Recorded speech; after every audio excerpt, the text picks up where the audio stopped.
Olá, pessoal! Hoje nós vamos falar das gônadas femininas. Nós somos discentes da Universidade Federal dos Vales do Jequitinhonha e Mucuri e esta aula pertence à disciplina de Fisiologia ministrada pelo professor Wagner Pereira. O grupo é composto por Bárbara Teixeira, Clara Silva, Isabela Rocha, Júlia Oliveira, Júlia Dornelas, Laura Castro, Melissa Padrão, Mislene Rocha, Tatiane Menezes e Tiago Lemos.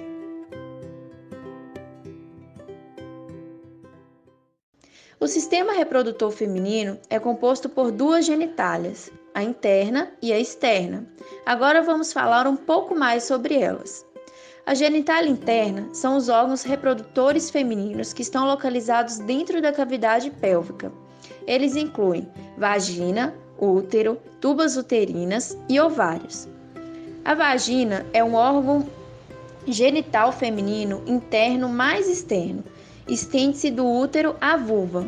Funcionalmente, possibilita a menstruação, a relação sexual e o parto. A vagina está localizada posteriormente à bexiga e à uretra e anteriormente ao reto. Sua extremidade superior está ligada ao colo do útero.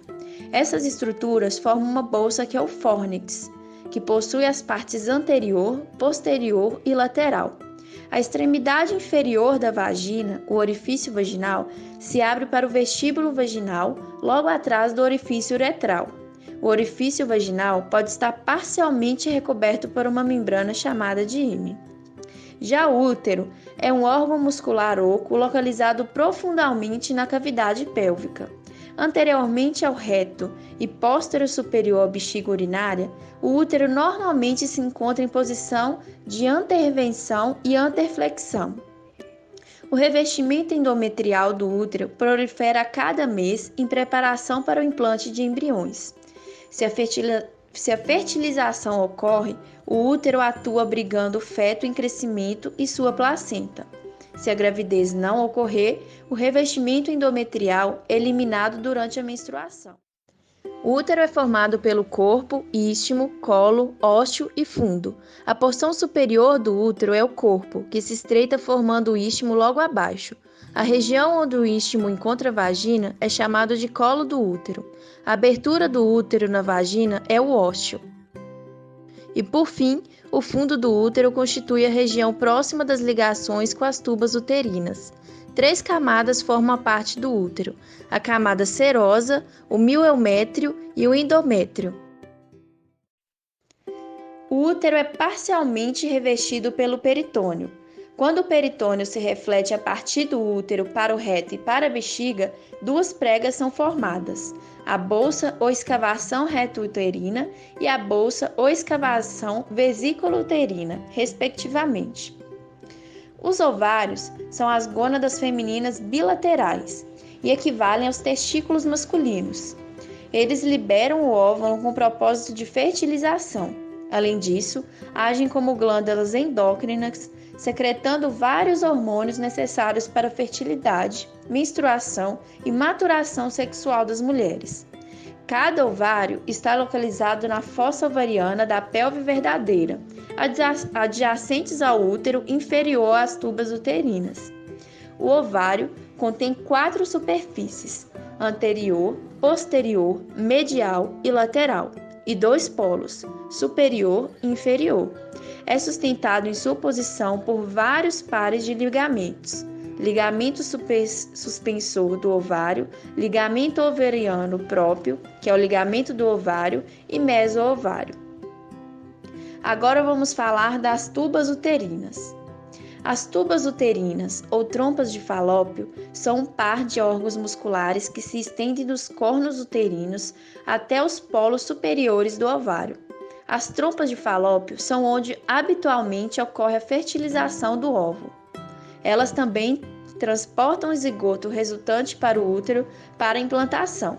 As tubas uterinas são órgãos intraperitoneais revestidos completamente por uma parte do ligamento largo do útero chamado de mesosalpinge. Elas são constituídas por 4 partes principais: o infundíbulo, a parte distal da tuba uterina que se abre para a cavidade peritoneal através do ósseo abdominal.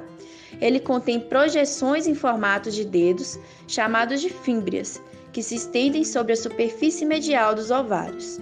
A ampola, que é a parte mais longa e mais larga da tuba uterina, e é o local mais comum de fertilização.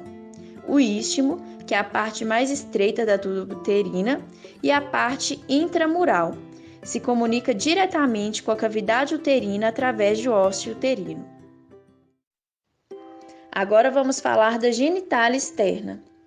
A genitália externa ou vulva são órgãos do sistema reprodutor feminino localizados no períneo, fora da pelve.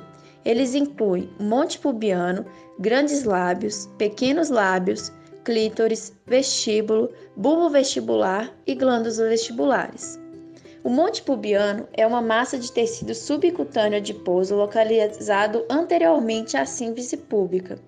A pele sobre o monte pubiano é coberta por uma camada triangular de pelos pubianos. Já os grandes lábios são duas dobras cutâneas longitudinais cobertas por pelos pubianos. Eles são a parte mais lateral da vulva, estendendo-se desde o monte pubiano até o períneo. Os grandes lábios são homólogos ao escroto no sexo masculino. A fenda entre os grandes lábios é chamada de fenda da vulva ou rima do pudendo. Os pequenos lábios são duas dobras cutâneas longitudinais finas e sem pelos, encontradas entre os grandes lábios. Eles cercam o vestíbulo vaginal e seus orifícios uretral e vaginal. Os pequenos lábios contribuem para a formação do prepúcio e do frênulo do clítoris. O clítoris é um órgão erétil responsável pelas sensações sexuais. É análogo ao pênis masculino. Localizado na parte mais superior do vestíbulo vulvar, o clítoris é circundado pela parte anterior dos pequenos lábios. Tem 3 partes: a base, o corpo e a glande. Já o vestíbulo é a região entre os pequenos lábios. Esta área perineal contém o orifício vaginal, a abertura da uretra feminina e as aberturas dos ductos excretores das glândulas vestibulares maiores e menores. As glândulas vestibulares são divididas em 3 e se desembocam no vestíbulo. As glândulas vestibulares maiores são encontradas de cada lado do vestíbulo. Elas são homólogas às glândulas bulbouretrais no sexo masculino e servem para lubrificar a vulva durante a relação sexual. Em contrapartida, as glândulas vestibulares menores estão localizadas entre os orifícios uretral e vaginal. Essas glândulas são homólogas à próstata masculina. Já os bulbos vestibulares são um par de tecidos uréteres subcutâneos análogos ao bulbo peniano e ao corpo esponjoso no sexo masculino. Eles se estendem de cada lado do vestíbulo e se unem na frente do orifício uretral. É bom que falemos também sobre os hormônios sexuais femininos.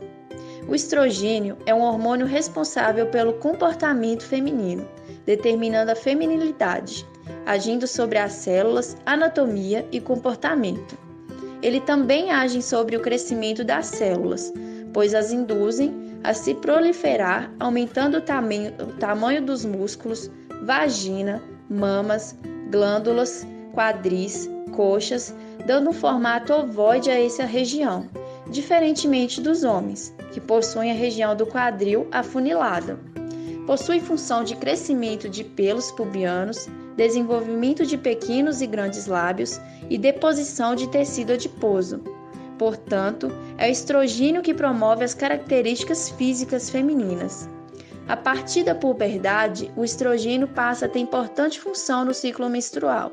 O estrogênio envolvido na menstruação é o estradiol, enquanto o da menopausa é o androgestediona.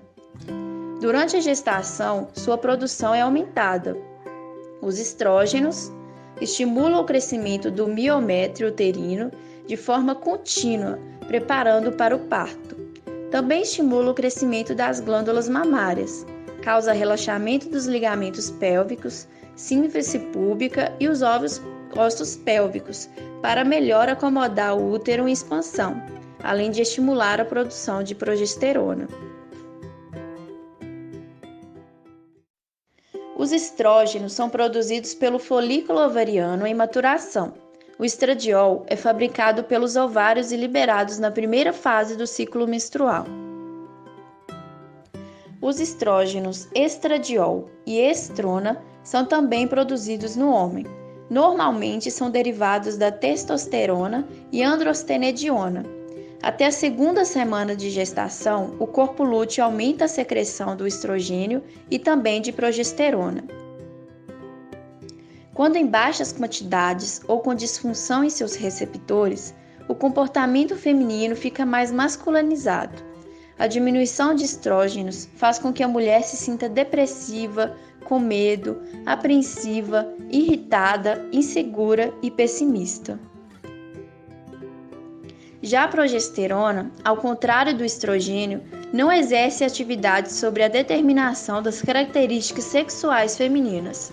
A atividade da progesterona é preparar o útero para uma possível gestação, recebendo o óvulo fecundado e estimulando a produção de leite. A progesterona foi a base do desenvolvimento de anticoncepcionais orais, e combinados com estrógenos, promove a inibição da ovulação, prevenindo a maturidade folicular, pois ela inibe a secreção de gonadotropinas pela hipófise. A progesterona é produzida pelo corpo lúteo, sob estímulo do HCG, 15 dias após o início da menstruação, após a ovulação, e é liberada na segunda fase do ciclo menstrual, preparando o útero e o corpo da mulher para uma possível gestação. O ciclo sexual feminino é marcado por fases. A primeira delas é a menarca, que é a primeira menstruação da vida de uma mulher e ocorre habitualmente entre os 10 e 14 anos de idade. Essa é uma das manifestações da puberdade, mas não é a única e nem a mais precoce. Várias alterações no corpo das meninas podem ser notadas antes do surgimento da menarca e servem como aviso para a chegada da primeira menstruação. A menarca surge porque os ovários das mulheres começam a produzir hormônios a partir do início da puberdade. A primeira menstruação é apenas uma das muitas alterações que o corpo da mulher sofre por influência hormonal ao longo da adolescência. Já a fase folicular é a fase em que o corpo se prepara para engravidar. Um hormônio chamado de estrogênio faz a camada interna do útero engrossar e se desenvolver para receber um óvulo fecundado. Ao mesmo tempo, outro hormônio, conhecido como hormônio folículo estimulante, ou FSH, estimula o crescimento dos folículos dos ovários. Cada folículo contém um óvulo. Geralmente, todo mês um óvulo fica pronto para ser fertilizado. Já na ovulação, esse aumento dos níveis do estrogênio estimula um terceiro hormônio, o LH. Ele é o que faz o folículo se romper para liberar o óvulo. Se o seu ciclo menstrual é de 28 dias, a ovulação normalmente acontece no 14º dia. No entanto, a maioria das mulheres tem diferentes durações de ciclo menstrual. Na maioria das vezes, a ovulação ocorre entre 11 e 16 dias antes da menstruação. A ovulação acontece quando um dos ovários libera um óvulo maduro. O óvulo sai do ovário em direção à trompa de Falópio mais próxima e vai para o útero. Após o ovócito ser expulso para a cavidade pélvica, ele é transportado para uma das tubas uterinas, com auxílio de cílios. Depois de ser liberado, ele pode ser fertilizado em um período de 8 a 24 horas, e caso não seja, acabará morrendo. A fecundação geralmente ocorre na parte superior da tuba uterina. A outra fase é a fase lútea. Ela ocorre após a ovulação. O folículo vazio se transforma em um corpo lúteo. As células produzem estrogênios e grande quantidade de progesterona. A progesterona estimula a camada interna do útero para se preparar para o óvulo fecundado. Aqui estão as duas coisas que podem acontecer. Se você engravidar, o óvulo irá para o útero e se prenderá à camada interna. Se você não engravidar, a camada interna do útero será expelida pela abertura da vagina. Sua menstruação começará assim como o novo ciclo menstrual. Agora nós vamos falar sobre as alterações hormonais. O primeiro hormônio é o FSH, que é o hormônio com folículo estimulante. Níveis diminuídos desse hormônio podem causar infertilidade masculina ou feminina, anospermia em homens e anovulação em mulheres. Também podem indicar estados de hipogonadotrópicos secundários, os quais podem resultar de anorexia nervosa ou lesões hipotalâmicas. Níveis altos de FSH em mulheres podem indicar deficiência ovariana associada com a síndrome de Turner ou síndrome do ovário policístico. Níveis elevados podem ocorrer em pacientes com puberdade precoce ou em mulheres na pós-menopausa. Em homens, níveis de FSH anormalmente altos podem indicar destruição dos testículos, deficiência testicular ou climatério masculino. A ausência congênita das gônadas e a acromegalia em estágio inicial podem fazer os níveis de FSH elevarem-se em ambos os sexos. Já o hormônio luteinizante, também chamado de LH, é um hormônio produzido pela hipófise e que nas mulheres é responsável pelo amadurecimento dos folículos, ovulação e produção de progesterona. Nos homens, o LH também está diretamente relacionado à fertilidade. Quando os valores de LH se encontram abaixo do valor de referência, pode ser indicativo de alteração na hipófise, resultando na diminuição da produção de FSH e LH, deficiência da produção de gonadotropina, um hormônio que tem como função estimular a hipófise para produzir o LH e o FSH, e a hiperprolactinemia, que é o aumento na produção do hormônio prolactina. A diminuição do LH pode levar à diminuição na produção de espermatozoides pelo homem e na ausência de menstruação nas mulheres. O aumento na concentração de LH pode ser indicativo de tumor na hipófise, havendo aumento na secreção de gonadotropina e, consequentemente, de LH. Puberdade precoce, insuficiência testicular, menopausa precoce, síndrome do ovário policístico. Além disso, o hormônio LH pode estar aumentado na gravidez, isso porque o hormônio HCG pode imitar o LH, podendo aparecer elevado nos exames. O hormônio estrógeno. A queda dos níveis de estrógeno apresenta consequências para a vida da mulher. A diminuição desses níveis hormonais, por exemplo, é a principal causa da osteoporose. Além disso, a redução dos níveis de estrogênio relaciona-se também a doenças cardiovasculares e a aumento de peso, com mudança no padrão de distribuição de gordura do corpo. Podemos destacar ainda disfunções menstruais, alterações na genitália, disfunção sexual e alterações na pele. O hormônio progesterona. A progesterona pode estar baixa se a ovulação não estiver acontecendo regularmente ou se seu corpo não consegue produzir progesterona suficiente. Alguns sinais e sintomas de que a progesterona está baixa: menstruações longas e intensas, ciclos menstruais irregulares, ciclos menstruais curtos devido a uma fase lútea curta. Algumas condições, como prolactina elevada, hipotireoidismo ou síndrome dos ovários policísticos, podem originar uma ovulação rara ou ausente, o que levaria a níveis baixos de progesterona. A progesterona alta é pouco incomum, mas pode ser um sinal de certos distúrbios, como hiperplasia adrenal congênita, cistos ovarianos, determinados tumores ovarianos. Agora, nós vamos falar sobre o eixo hipotálamo, hipófise e ovários no controle do ciclo sexual feminino. É um eixo que envolve o hipotálamo e a hipófise, com o objetivo de regular a fisiologia ovariana. As atividades do sistema endócrino são controladas por mecanismos denominados feedback, retroalimentação. O feedback pode ser negativo ou positivo. O feedback negativo é o mais comum no organismo e tem como objetivo limitar os excessos do corpo.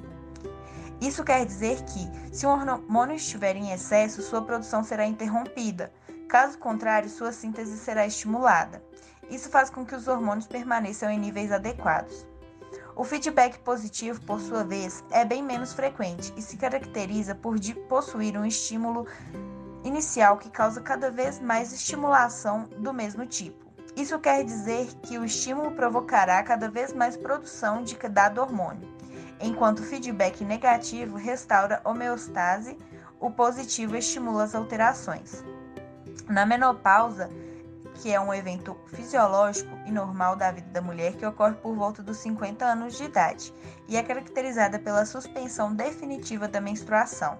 A partir desse momento, os ovários param de produzir os hormônios do ciclo menstrual, estrogênio e progesterona, época da vida denominada de climatério.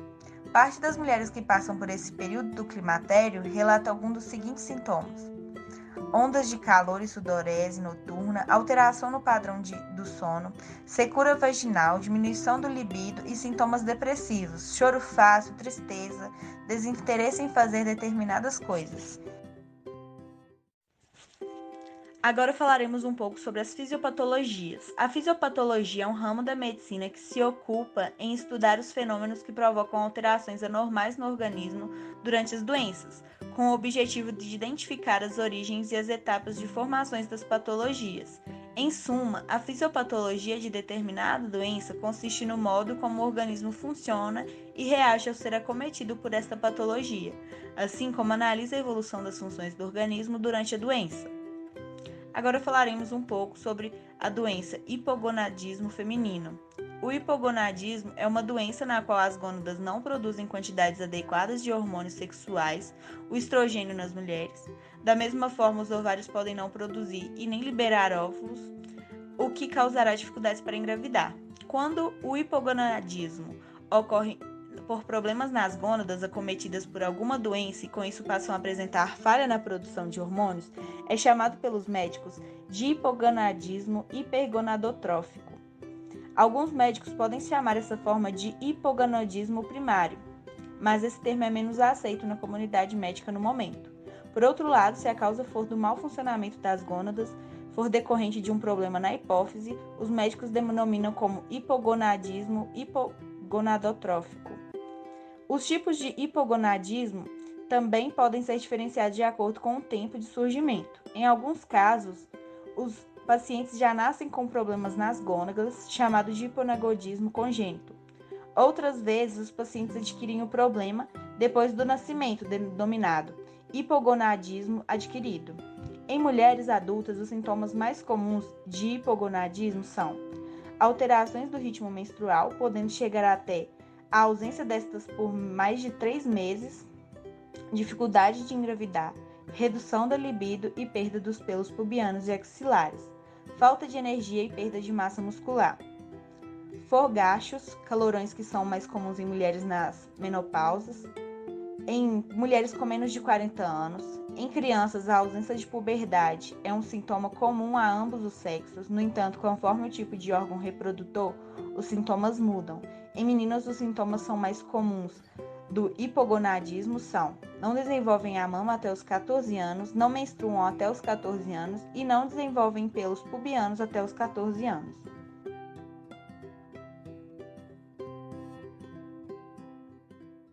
Agora falaremos sobre a ovulação e a fertilização. A ovulação é o nome do processo que ocorre normalmente uma vez em cada ciclo menstrual, quando as alterações hormonais estimulam o ovário a liberar um óvulo. Você pode engravidar apenas se um espermatozoide fertilizar um óvulo. A ovulação geralmente ocorre de 12 a 16 dias antes do início da próxima menstruação. O óvulo liberado na ovulação viaja pela trompa de Falópio até o útero e os espermatozoides fazem a contracorrente até os óvulos. Isso ocorre na metade do ciclo menstrual, próximo aos 14 dias, do ciclo normal de 28 dias. Esse encontro dá lugar à fertilização. Conforme a ovulação se aproxima, seu corpo aumenta a produção do hormônio estrogênio. Os altos níveis de estrogênio acionam um súbito aumento em outro hormônio, chamado de hormônio luteinizante, que é o LH. Esse aumento de LH causa a liberação do óvulo maduro do ovário. Isso é a ovulação. A ovulação normalmente ocorre de 24 a 36 horas após o aumento de LH. E, por isso, o aumento de LH é bom para prever o pico de fertilidade. O óvulo pode ser fertilizado apenas até 24 horas após a ovulação. Se não for fertilizado, o revestimento do útero será descartado e o óvulo irá com ele, e a menstruação iniciará. Ela marca o início do próximo ciclo menstrual. Agora falaremos do transporte do óvulo fertilizado na tuba uterina. A mulher pode ficar grávida se, Quando o óvulo estiver nas tubas uterinas, ela mantém relação sexual com o parceiro e um espermatozoide, que é a célula reprodutora masculina, entrar no óvulo. O encontro de gametas, óvulos e espermatozoides na tuba uterina chama-se fecundação. A implantação do blastocisto no útero. O blastocisto é o estágio do embrião entre o quinto e o sétimo dias de vida, que se caracteriza pela blastocele, envolta por uma fina camada de blastômeros. É nesse estágio que o embrião humano se fixa à parede uterina. Agora vamos falar sobre a ovulação e a fertilização. A ovulação é o nome do processo que ocorre normalmente uma vez a cada ciclo menstrual, quando as alterações hormonais estimulam o ovário a liberar um óvulo. Você pode engravidar apenas se um espermatozoide fertilizar um óvulo. A ovulação geralmente ocorre de 12 a 16 dias antes do início da próxima menstruação. O óvulo liberado na ovulação viaja pela trompa de Falópio até o útero e os espermatozoides fazem a contracorrente até os óvulos. Isto ocorre na metade do ciclo menstrual, próximos aos 14 dias, do ciclo normal de 28. Esse encontro dá lugar à fertilização. Conforme a ovulação se aproxima, seu corpo aumenta a produção do hormônio estrogênio. Os altos níveis de estrogênio acionam um súbito aumento em outro hormônio, chamado de hormônio luteinizante. Esse aumento de LH causa a liberação do óvulo maduro do ovário. Isso é a ovulação. A ovulação normalmente ocorre de 24 a 36 horas após o aumento de LH e por isso o aumento de LH é bom para prever o pico de fertilidade.